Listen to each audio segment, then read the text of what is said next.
Hey guys, trying to do a super quick 35-week update because I haven't done a pregnancy update in forever. Other than one other one. Even that was like 3 weeks ago, a month ago, I don't know. It's been just an awful week. It was just really seriously bad. The whole house had a stomach virus and all of us were sick. Brian was sick, and then Wyatt, and then we were okay, and then I got it, Ethan got it, and Adelia got it, and we all puking and pooping and bodily fluids everywhere. It was horrible. And just when I think we get over that, we're doing okay, things are going pretty well. I ended up having really bad pain in my right side of my stomach. So I went into triage to have that checked out. Thankfully it was just a pulled muscle from all the puking I did all weekend. And they were going to send me home, and then they noticed my blood pressure was really high. The second one they took was like 149/96, which is almost as high as it was when I came in the day I had Adelia. So they kept me there, did some lab work, everything looked okay. There was just a trace of protein in my urine, but not enough, I guess, to concern anybody. So they sent me home. Again, started doing okay, things seem fine. Whatever, and yesterday morning, which was Wednesday morning, I started just feeling really crampy. You know, and it started out with just kind of menstrual type cramps that would come and go. They'd last for 10, maybe 15 seconds of really being painful, and then they'd subside for a while. And I tried really hard to ignore it. It was not getting better. By about noon, they had gotten longer and had developed a pattern. They were about 30 seconds long and roughly 10 minutes apart. Thankfully, Ethan had an eye exam yesterday, so he came home and he went to his exam, and then he came back and got the kids from me, took them to my in-laws' house so that I could shower and lay down and try and rest. I gave my boss a heads up and just let her know something was going on. I didn't know what, but something was going on. And I didn't know if I was going to make it in. So I did, that's what I did. I got in the shower. I went 15 minutes without having a single contraction while I was in the shower. So I got out and I laid down. And they'd almost completely stopped. I had a couple, but they weren't too bad, and there was no pattern again. So I snoozed for, I don't know, probably a half hour. Got up, went to work. Of course, as soon as I got up, started moving around again. They started again. The whole time I was at work. And there I can't time them, so I didn't know how long they were, and I didn't know how frequently they were, but you know, I was the one driving the van, I was the one driving the bus, I was the one in charge yesterday, so I just couldn't time them to know, but I just knew that I was having a lot of them. And of course, it's one of those nights where we're not sitting down doing something, we're actually up and walking around, and that was miserable. I had to stand there, and I had to keep leaning up against the doors and stuff because contraction would hit. I'd have nowhere to sit down or anything. So I leaned up against the door till it would go away, and then when our group switched and then my group was walking around the store, I leaned so heavily on that cart because it just hurt. I mean, at that point, my stomach hurts just from contracting all day. And I've been having the most god-awful crotch pain again, like I did with Adelia, where you just feel like somebody's trying to split your pelvis in half, and it's awful. And this time it's front to back, it's my tailbone and everything. So that hurts, my muscles hurt, my stomach hurts, I'm having contractions. It sucked. It was a miserable night at work. I was so happy because like half the people I was supposed to take home didn't come, so I only had to take half as many home, and I got to go home earlier. So happy to be home. I didn't eat anything yesterday. I ate breakfast, and then I ate something when I got home from work because I felt so crappy from the pain that I couldn't focus on cooking anything. I couldn't focus on eating anything. I was trying to get through the contractions and not kill the kids. And it just, it was miserable. And I didn't want to go in and have them try to tell me it's GI cramps, which is kind of what they said on Sunday when I said I'd had some cramping off and on. Well, you've had the stomach virus. I'm sure it's just that. No, I'm not having diarrhea cramps. Thank you very much. This is different. I mean, it's almost a similar feeling, but it's not. And when it comes in waves like that, you know that it's something more. And obviously when your uterus is tightening up, it's something more. Because it would start at the bottom, work all the way up to the top of my uterus, and then spread around to my back. That's not a diarrhea cramp.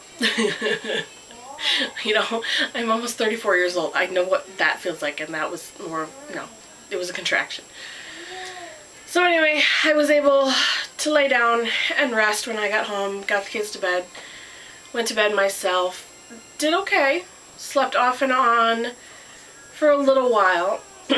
Was up several times because the contraction would wake me up. But again, there was no really good pattern. Didn't feel like there was any point in calling and going in. Didn't want to call and go in and have them be like, oh, well, they stopped by the time you got here, go back home. And so I just stayed home and did my best to sleep. About 3 o'clock, I had a really good, solid, miserable contraction that woke me up. That lasted till 4:30. I was having them every 10 minutes. They were a minute to a minute and a half long. And they were pretty intense and uncomfortable, and it was getting to the point where, do I wake Ethan up? Do I tell him to call in sick to work? Do I call? You know, and it's every time it's when I get to that point where I think maybe I should just call and go in and have it checked out. That's when they stop. That's when they slow down. That's when they shorten. And that's exactly what happened. So I think, okay, I might actually finally get to go to sleep. I start dozing off. That. That sound right there. Dahlia wakes up and starts yelling in the baby monitor and decides it's time to get up. And she's not having any of this go back to sleep business. So I had my husband go up and get her because I was hurting at that point from being up for the last hour and a half and having really intense, frequent contractions.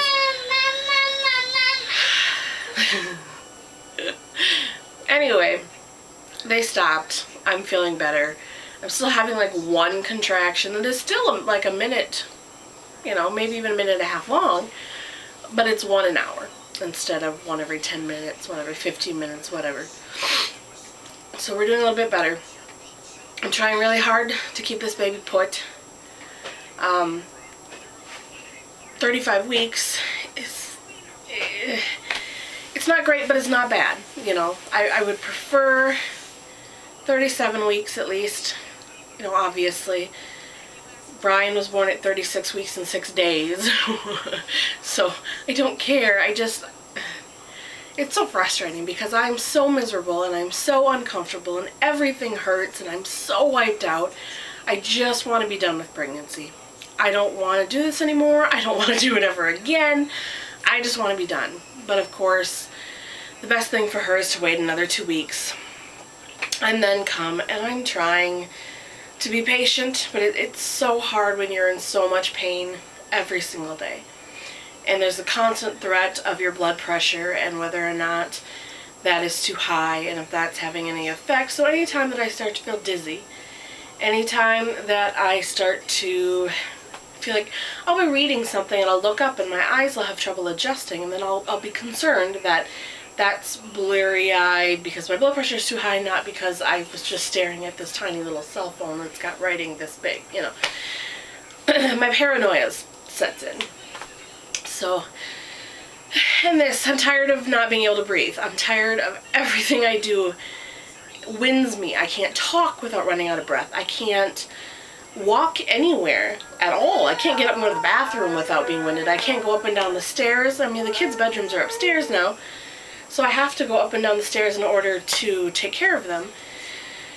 I get up to the first landing and I'm completely exhausted and out of breath, and it's just miserable. You know, you hate walking from your car to the building. By the time you get to the building, people, how are you doing? And I'm like, hi, you know. It sucks. And especially when you're a plus size mom, everybody looks at you like, oh my god, fat girl can't breathe. But that's not it. It's just that I'm 8, almost 9 months pregnant. There's a whole lot of baby and no lung room left. So, I did have an ultrasound on Tuesday. They wanted to do just a quick growth scan. Because my blood pressure's been up and down so much these last few weeks, they wanted to make sure she was doing okay. And making sure that she was still growing properly. She's doing great. She's scheduled right on time, or measured right on time. We were able to see her diaphragm moving and see her taking practice breaths. Heart rate was great, in the 140s. She was wiggling and moving around. She is head down. Both my girls now have been head down. That doesn't matter. The 2 kids that it does not matter at all are the 2 that decided to settle head down. Brian and Wyatt. If I had had Brian head down, I would have never had a C-section. If Wyatt had been head down, I could have had my VBAC. But by the time Adalia and Annalise come along, they don't want to do a VBAC after 2 cesareans, and I didn't want, they were going to let me, but I didn't want to have the kind of birth they wanted to offer, which was sitting in a hospital bed, hooked up to the monitors, doing absolutely nothing until she fell out. That wasn't what I wanted. And that was horrible. I couldn't even imagine everything I went through yesterday, being forced to just sit there and do nothing. And I don't... Anyway, it doesn't matter. With this pregnancy, it doesn't matter either, because my last C-section was only 11 months ago. There's no way they would let me even remotely attempt to labor on my own. There's too much of a risk of rupture of my uterus. Even though it's a small risk, it's a risk, and the doctor's not willing to take that risk, and I'm not willing either. So it's another C-section for me. Woo! I'm used to them at this point. I just really want them to be calm now. I just want nothing dramatic to happen. Nothing overly ridiculous. It's lunchtime and she's in her high chair, and I think she's run out of snacks. So, anyway, we're doing okay. It's getting down to the end. It's getting a little wild. I've got everything done and I'm ready for her to be here, so really the only thing that we're waiting on is for her to hit term. So, and even now, 35 weeks, I know it's better for her to make it at least 2 more weeks, but I'm really, anytime in the next month, preferably in 2 weeks, because I don't think the thought of making it to my scheduled C-section just makes my chest hurt, because it's still a month away, and I can't imagine being miserable for another month like this. So, I got some chili on the stove that I'm going to go feed these kiddos and try and relax. Try and just keep my feet up and stay as relaxed as I can. As I can. When you got a cranky little peach like that out there. Anyway, thanks for watching, guys. We'll see you next time. Bye.